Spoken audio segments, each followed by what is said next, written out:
주안의 만나 5월 21일 목요일 묵상을 함께 나누도록 하겠습니다. 오늘 말씀은 시편 19편 말씀입니다.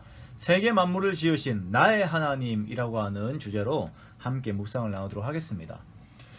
오늘 시편 19편은 총 3단락으로 구분이 됩니다. 명확하게 구분이 되는데요. 먼저 1절에서 6절까지의 말씀은 하나님께서 만드신 그 자연에 대한 경이로움을 나타내고 있고요.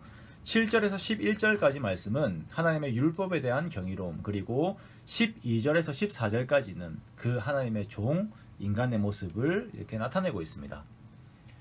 먼저 첫 번째 1절에서 6절까지를 함께 보면 하나님께서 만드신 자연의 경이로움을 이렇게 노래를 하면서요. 자연의 위대함이 어떤 것인가, 하나님께서 얼마나 큰 자연을 만드셨는가라고 하는 것을 이렇게 말씀을 하고 있습니다. 자연에 대한 칭송의 부분에 있어서 만약 그 자연 자체만을 노래한다면 이것은 분명히 문제가 되는 것입니다. 우리나라도 그렇고 많은 민족들에서 자연 자체에 대한 숭배 사상들이 깃들어 있어요. 그래서 욥도 자신이 죄를 짓지 않았음에 대한 이야기를 하면서 달을 보고 가만히 손에 입을 맞춘 일이 없었다라고 말을 합니다. 그러나 우리가 자연을 보면서 오는 감격이 그것을 지으신 하나님에게까지 이어진다면 그것은 자연이 조물주 되신 하나님을 찬양하는 매개체가 되는 것이죠. 다윗이 하나님이 만드신 자연을 보니까 그들의 언어가 없음에도 불구하고 그들이 뿜어내는 모든 표현들이 그것을 지으신 하나님을 칭송하고 있는 것이에요. 밤하늘에 그 웅장함이 있고 낮에 비치는 태양의 그 생명력들이 있습니다. 그 능력들이 그것을 지으신 하나님의 위대하심을 드러내지요. 우리가 이 내용에 대해서는 시편 8편에서도 함께 보았었습니다. 그래서 우리는 인간이 만든 건물들과 도시에만 머무는 것이 아니라 하나님께서 만드신 자연 속에서 하나님을 느낄 필요가 있습니다.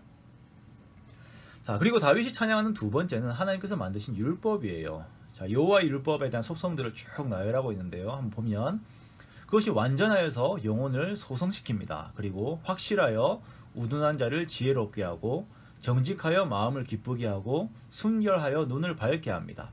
정결하여서 영원까지 이르게 하고 진실하여서 다 의롭습니다. 그러므로 이 율법은 우리가 많은 순금보다, 오늘날 말하면 많은 재물과 돈보다 더 사모해야 될 대상이며 꿀과 송이꿀보다 달아요. 주의 정이 이것을 가지고서 계속 마음의 경고를 받고 또한 이것을 지킴으로써 상을 얻습니다.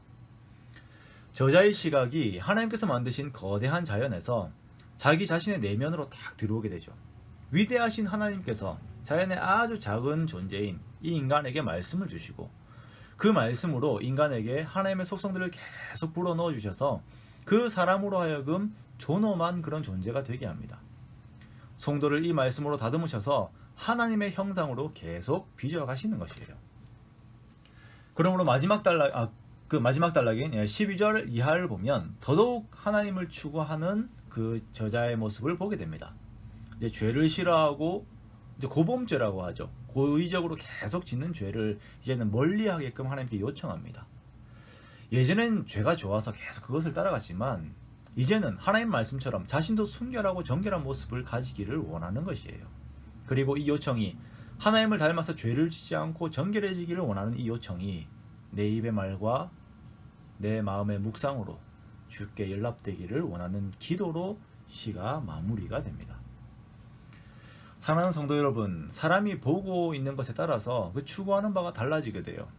생각하고 묵상하는 것에 따라서 그 마음에 원하는 추구하는 인생의 모습이 달라지게 되어 있습니다. 여러분에게 있어서 오늘의 바람, 내가 이렇게 되었으면 좋겠다라고 하는 그 바람이 무엇입니까? 우리는 예수 닮는 것이 우리의 마음의 바람이 되어야 합니다.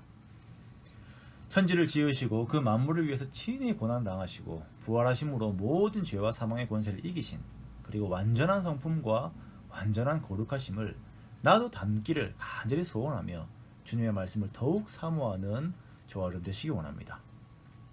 질그릇 같은 나에게 숨겨놓으신 그 복의 가치가 우리 외면에서 드러나는 그 은혜를 항상 감사하면서 오늘도 또한 이기는 삶을 사는 저와 여러분 되시기를 주님의 이름으로 축원합니다.